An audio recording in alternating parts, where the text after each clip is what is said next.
Guys, मैं Rohit sir chemistry संचार पर बाय रोहित सर में आपका स्वागत है। अब हम लोग पढ़ रहे हैं जो यहाँ पर विलियन चैप्टर का जो पार्ट चल रहा है। तो विलियन चैप्टर में आपके पहले दो वीडियो देखा है। इसमें वो पहला था आपका डेफिनेशन थी, इसमें इंट्रोडक्शन था। दूसरा आपका क्लासिफिकेशन या टाइप्स थे जिसमें मात्रा के आधार पर बताया गया था। अब जो हम लोग पढ़ेंगे यहाँ पर भौतिक अवस्था के आधार पर विलियन पढ़ेंगे और टाइप बाय सीरियल। जो लोग नए सेशन को देख रहे हैं वो लोग क्या करेंगे, सब्सक्राइब और लाइक करेंगे। इसके पहले वाले वीडियो को देखेंगे तभी कंटिन्यू वीडियो बनता है और देखते रहते हैं तभी आपको उस चीज को समझ में आता है। और यदि आप बीच बीच में आते तो कहते हैं कि लास्ट में कि समझ में नहीं आता, तो कारण यही है कि कंटिन्यूटी नहीं है। तो देखिए जो यहाँ पर हम लोग पढ़ेंगे वो लेक्चर नंबर 3 होगा और ये भी विलियन का टाइप ही है। और विलियन के टाइप में हम लोग जो नेक्स्ट टाइप है वो विलायक की भौतिक अवस्था के आधार पे, जो सेकेंड टाइप है वो कहेंगे हम विलायक की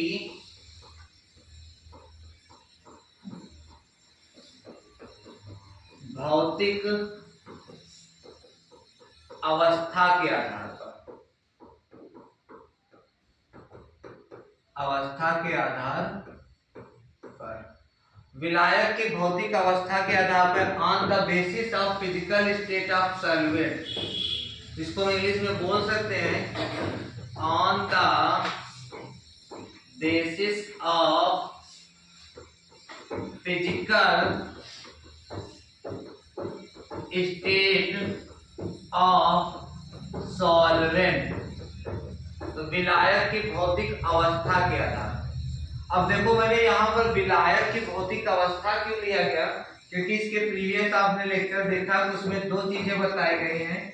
एक तो आपका क्या होगा कि विलयन में दो चीजें होती हैं, एक तो आपका होता है विलायक और दूसरा क्या होता है विलेय। और विलायक और विलेय से जो बनता है वो क्या बनता है, विलयन बनता है। अब देखो इस थ्योरी का मतलब क्या है। मान लो मैंने कहा कि विलायक क्या लिया जा रहा है, वाटर लिया जा रहा है। विलायक क्या है, जल है या पानी है। और विलेय मान लो लिया गया चीनी। अब जो वाटर होता है वो किस फॉर्म में होता है, लिक्विड फॉर्म में होता है, जलीय द्रव अवस्था में। और जो चीनी होता है वो किस फॉर्म में होता है, सॉलिड फॉर्म में होता है। अब बताओ जो विलयन बना है, शरबत बना है, वो किस फॉर्म में बनता है, द्रव अवस्था में बनता है कि सॉलिड अवस्था में जो शरबत बना निर्माण होगा। जो शरबत या मिश्रण जब विलयन बनता है वो भी किस फॉर्म में है, लिक्विड फॉर्म में।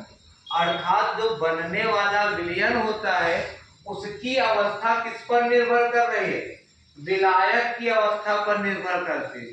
कि जिसकी मात्रा अधिक होती है उसी की मात्रा या उसी की अवस्था के आधार पर विलयन की अवस्था निर्भर करती है और वो उसी अवस्था को प्रदर्शित करता है, इसीलिए उसको सिंगल फेज सिस्टम कहा गया था, एकल अवस्था। अब बताओ कोई भी चीज होती है, आप चाहे विलेय हो या विलायक हो, उसकी तीन ही अवस्थाएं, ठोस, द्रव और गैस। यदि आपका विलायक गैस है तो बनने वाला विलयन भी कैसा होगा, गैसीय विलयन कहा जाएगा। यदि आपका विलायक द्रव है तो बनने वाला विलयन कैसा होगा, द्रवीय विलयन होगा। और यदि बनने वाला जो विलायक आपका होगा ठोस होगा तो बनने वाला विलयन भी कैसा कहा जाएगा, ठोस विलयन कहा जाएगा। तो इस आधार पे ये चीजें। तो अब देखो यदि इसमें बात करें तो किस पर निर्भर करता है, विलायक पे। तो यदि मैं आपको इसके तीन टाइप, कितने टाइप के पढ़ने हमको, ये 3 टाइप होते हैं, 3 प्रकार। अब देखो मैं पहला प्रकार बता रहा हूं क्या है कि यदि मैं इसका फर्स्ट टाइप कहूं और फर्स्ट कहा जाए गैसीय विलयन,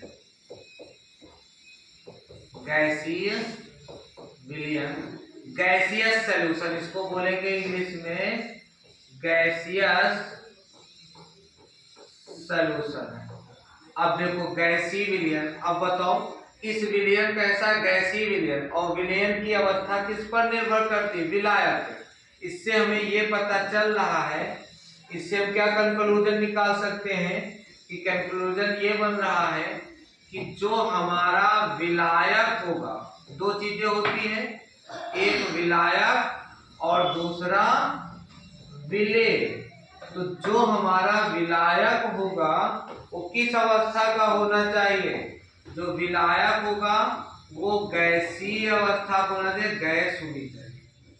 जबकि विलेय जो हो वो चाहे हमारा गैस हो या फिर द्रव हो या फिर क्या हो, ठोस।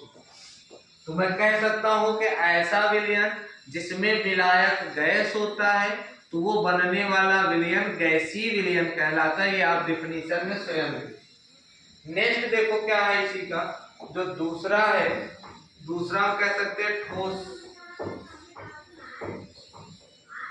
या ठोसीय विलयन कहते हैं।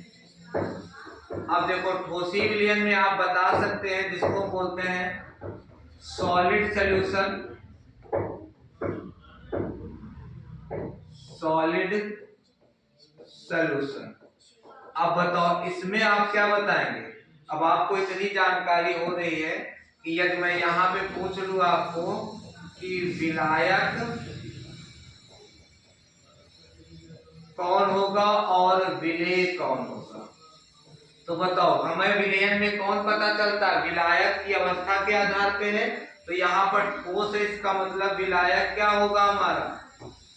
विलायक तो ठोस हो जाएगा और बचा विलेय क्या होगा? या तो वो ठोस होगा,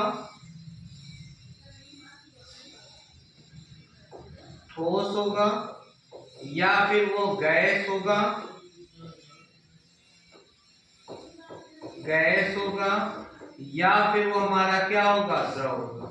तो ये अब एक तीसरा टाइप का मिलता है और उसको कहा जाता है कि थर्ड टाइप का है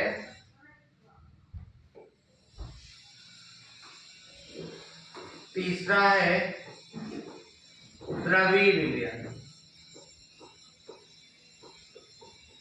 द्रवीय विलयन इंग्लिश में क्या बोलते हैं? Liquid solution. अब देखो द्रवीय विलयन में क्या, अब हमको ये भी पता चल रहा है कि द्रवीय विलयन में क्या होना चाहिए? विलायक और विलेय। आप लोग बताइए क्या बनेगा? जो विलायक होगा और इसमें क्या होगा? विलेय होगा। तो कमेंट करके बताइए क्या होगा इसमें। तो देखिए इसमें जो हमारा विलेय विलायक, तो कौन सा विलयन है? द्रवीय विलयन, अर्थात विलायक क्या हो गया? द्रव हो गया। बचा हुआ विलेय कैसा होगा? या तो ठोस या तो द्रव या फिर गैस होगा। अब द्रवीय विलयन में एक चीज ये ध्यान देना रहता है कि द्रव आपका जलीय भी हो सकता है और द्रव आपका क्या हो सकता है? अन्य हो सकते हैं, जैसे ठोस। यदि जल लिया जाता है, यदि मैं यहाँ पे नोट करके बता दूं आपसे कि यदि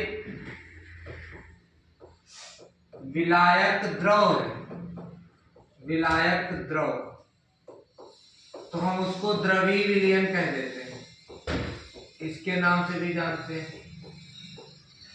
और यदि विलायक एल्कोहल है, एल्कोहल है, एल्कोहल द्रव है, तो हम उसको बोल देते हैं एल्कोहलिक